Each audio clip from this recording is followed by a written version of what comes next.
एक video surface हुआ है सोशल मीडिया प्लेटफॉर्म्स पे और बाकी वेब पोर्टल्स पे, जिसमें एक बहुत ही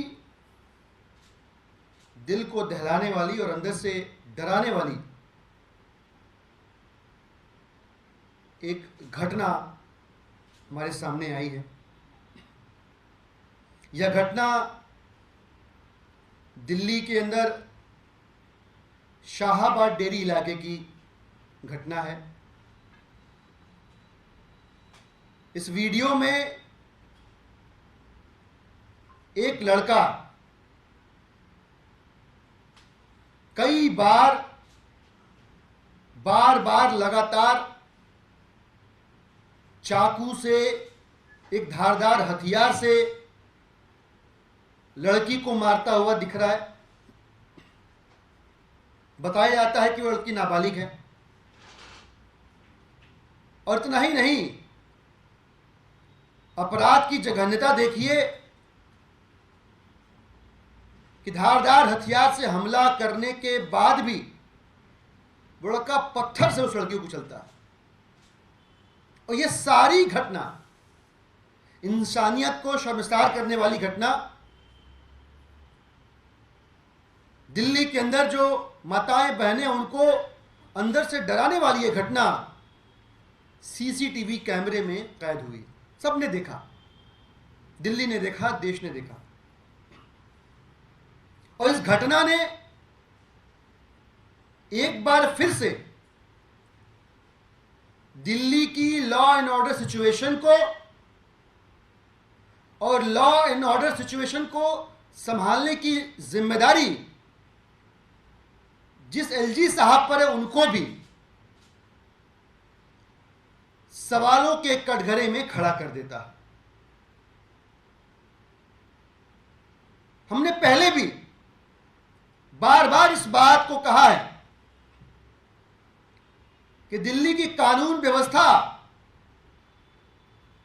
अगर एलजी साहब की 2-3 प्रमुख जिम्मेदारियों में से एक बड़ी जिम्मेदारी है, तो एलजी साहब ऐसा कुछ करते हुए क्यों नहीं दिखाई देते कि दिल्ली की जनता और दिल्ली की कानून व्यवस्था, दिल्ली की पुलिस के बीच जो अविश्वास की खाई है वो कम होती नजर आए। ऐसा करते हुए एलजी साहब कभी भी क्यों नहीं दिखते? अमूमन तो एलजी साहब को बहुत शौक है छपने का, और छपने का शौक इतना ज्यादा है कि अपनी जो कार्य सीमा है उसके भी आगे जाके वो खबरें लीक करते हैं। इतना ज्यादा कि अब एलजी हाउस को लीकेज हाउस भी कहते हैं लोग। लेकिन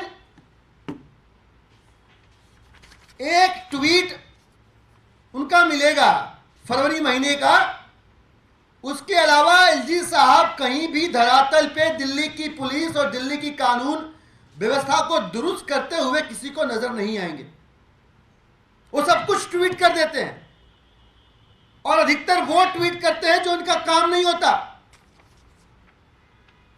मैं आज पूछना चाहता हूं एलजी साहब से, 1 साल हुए उनको आए हुए दिल्ली में,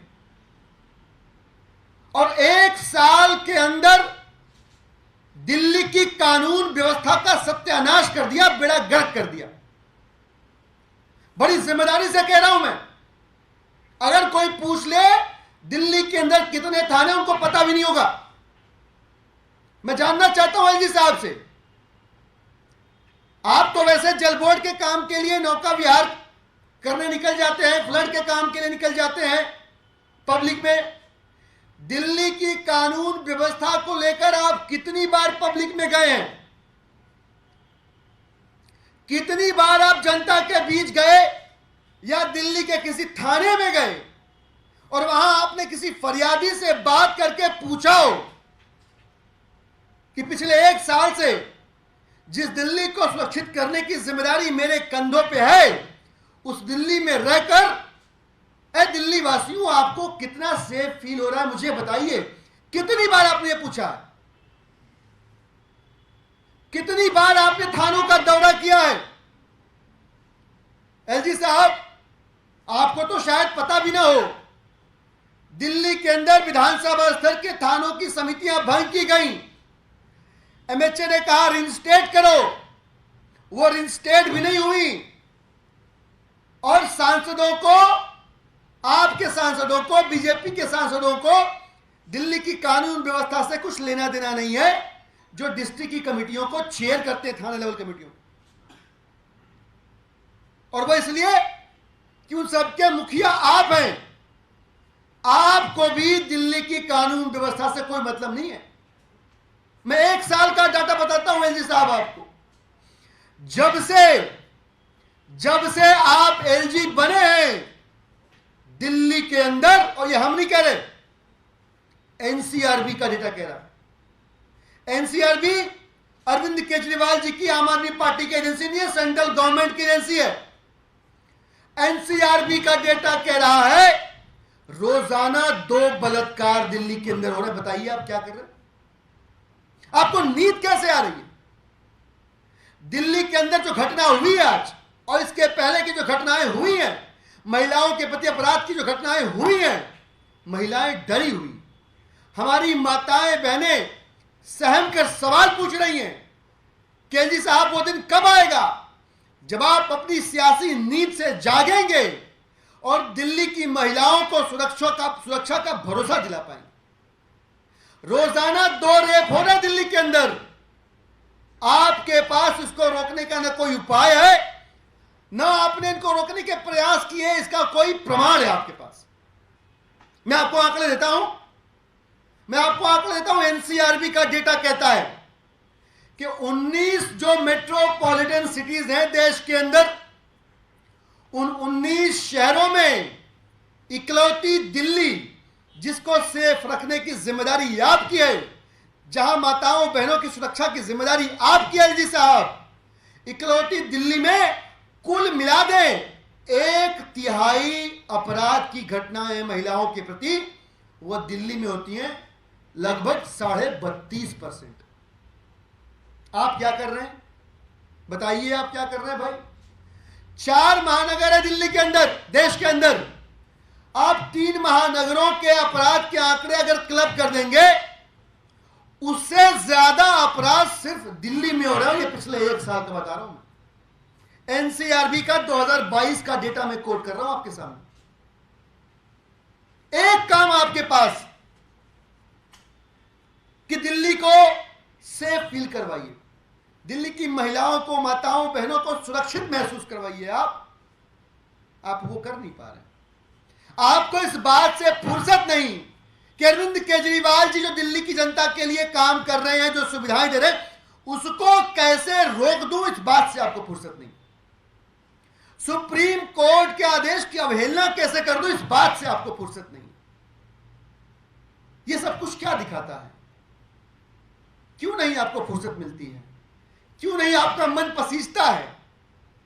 आपका दिल ऐसा क्यों नहीं करता कि थानों में जाएं, दिल्ली के अंदर जो थाने, एक थाने में जाएं, जिले में जाएं, जनता से बात करें और समझे कहां गैप है उसे दूर करने की कोशिश करें? ऐसा क्यों नहीं मन करता आपका? इसलिए नहीं करता क्योंकि आपकी प्रायोरिटी लिस्ट में जो आपका सबसे प्राइमरी टास्क है, जो आपकी कॉन्स्टिट्यूशनल ऑब्लिगेशन है कि दिल्ली का लॉ एंड ऑर्डर आपने दुरुस्त करना है, वो आपकी प्रायोरिटी लिस्ट में ऊपर है ही नहीं। और इस वजह से कि आपको अपने सियासी षड्यंत्रों से फुर्सत नहीं, राजनीतिक चालों से फुर्सत नहीं, इसका खामियाजा दिल्ली की माताएं बहनें भुगत रही हैं। इसके दुष्परिणामों को दिल्ली की आधी आबादी झेल रही है। आपसे हाथ जोड़ के आग्रह करते हैं जी साहब, मैं भी जनप्रतिनिधि हूं, दिल्ली की जनता की ओर से मैं आपसे हाथ जोड़ के निवेदन कर रहा हूं, जाग जाइए। अरविंद केजरीवाल जी की सरकार के कामकाज को रोकना जिसे आपने अपनी जिंदगी का मकसद बना रखा है, उसे थोड़ा सा साइड रखिए, कर लीजिएगा, वो भी उठा के सबको जेल में डाल दीजिएगा, लेकिन उसे साइड में रखिए। दिल्ली के थानों के साथ, दिल्ली के अंदर अपराध से त्रस्त जनता के साथ संवाद स्थापित करिए। कोई ऐसी कार्य योजना बनाइए और जनता के सामने रखिए जिसे देखकर, पढ़कर, सुनकर, जानकर जनता को लगे कि आप उन्हें अपराध के अंधेरी गुफा में नहीं ढकेल रहे हैं, उन्हें सुरक्षित रखने के प्रयास कर रहे हैं। और कोई रास्ता नहीं है। दिल्ली की माताएं बहनें तभी सुरक्षित महसूस करेंगी, दिल्ली की जनता ने जो आपके प्रति अविश्वास की धारणा बना रखी है वो तभी खत्म होगी जब आप वास्तव में दिल्ली के लॉ एंड ऑर्डर को अपनी पहली वरीयता बनाएंगे, अपनी सबसे बड़ी प्रायोरिटी बनाएंगे और प्रायोरिटी बनाकर धरातल पे उतरकर काम करते हुए दिखेंगे। मैं आग्रह करूंगा, मैं जानना चाहूंगा दिल्ली की आधी आबादी की ओर से कि जो सवाल आज मैंने पूछे हैं दिल्ली की जनता की तरफ से, एलजी साहब उन सवालों का सार्थक, सकारात्मक और तर्कसंगत जवाब देके दिल्ली की जनता को आश्वस्त जरूर करेंगे। धन्यवाद।